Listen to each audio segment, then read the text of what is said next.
আমি আর ব্লক করবো না, আমি আর ব্লকটা ছেড়ে দেবো। আমি যদি আজকে যদি আমি জানি যে আমার বউ বাচ্চা না খাই মরবে। একজন মুখ্যমন্ত্রীর নামে বৃষ্টি ভাষায় গালিগালাজ করছো ফেসবুকে, কি বইবা এ বিষয়ে?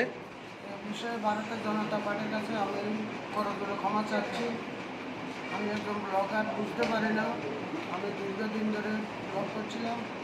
তা আমার মনে করছি মা বাবা নিয়ে আনন্দ করে একটা ভিডিও দিয়েছিলাম, এটাতে যে আমার এত বড় সাজা, ভূত আমার মাথায় ভূত এসে গেছে।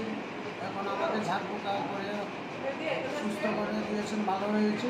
আমি বার্তা জনতা পার্টির কাছে এটাই ক্ষমা চাচ্ছি।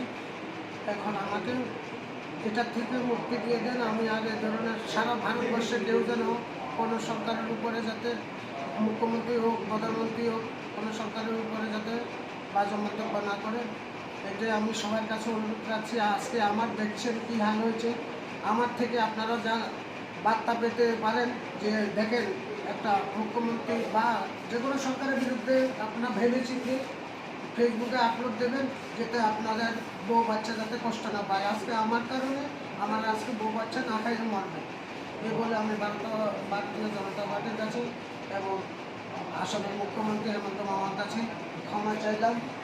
আমাকে ক্ষমা করে দেবেন। আমি আসলে এন্টারটেনমেন্ট দিতে গিয়ে আমি ফেসে গেছি।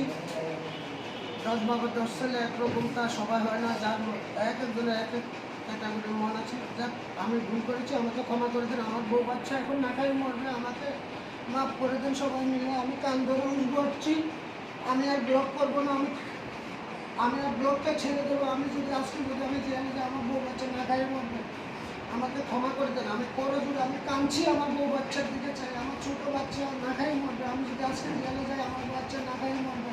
আমাকে সবাই সহযোগিতা করে সারা শান্তির বাজার। আমি আর ব্লক করবো না।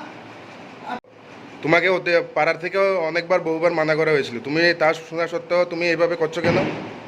না, সেরকম আমার যখন আমি প্রথম রাউন্ডে যখন আমি 2023-এর পরে বললাম, আমি যখন নতুন শুরু করি, একটা কথাটা বিশ্রী না, কিন্তু ভিডিওটা আমার শার্ট প্যান্টটা পেছনের দাদিরা খালি ছিল, ওই জন্য আমাকে বলছিল যে এই ধরনের ভিডিও করবে না। এটাই আমার স্মরণ আছে। তারপরে থেকে আমি আজকে বিগত 2.5 বছর ভিডিও করছি, কোনো বাজে কন্টেন্ট দিচ্ছি না, সবাই হাসি খুশি দেখছে, আনন্দ পাচ্ছে। জানি না, গতকালকে আমার মাথায় হঠাৎ করে একটা ভিডিও দেখলাম, দেখার পরে ওই চুমার ব্যাপারটা নিয়ে আমি ভাবছিলাম যে মা বাবা নিয়ে সোশ্যাল মিডিয়া ভাইরাল হয়ে যাবে, এই ধরনের কথা আমার যে মান সম্মান নষ্ট হয়ে যাবে একজন মুখ্যমন্ত্রী, আমি সেটা জানি না। যাক, আমি ভুল করে ফেলেছি। আমার মাধ্যমে আমি সবাইকে বার্তা দিতে চাই, যে কোনো সরকার হোক, সরকারের বিরুদ্ধে কেউ নেবেন না। পরজুড়ে সবার কাছে মাপ চাচ্ছি, সরকারের বিরুদ্ধে কোনো সময় কোনো ব্লগার যেতে এই ধরনের মন্তব্য না নেয়।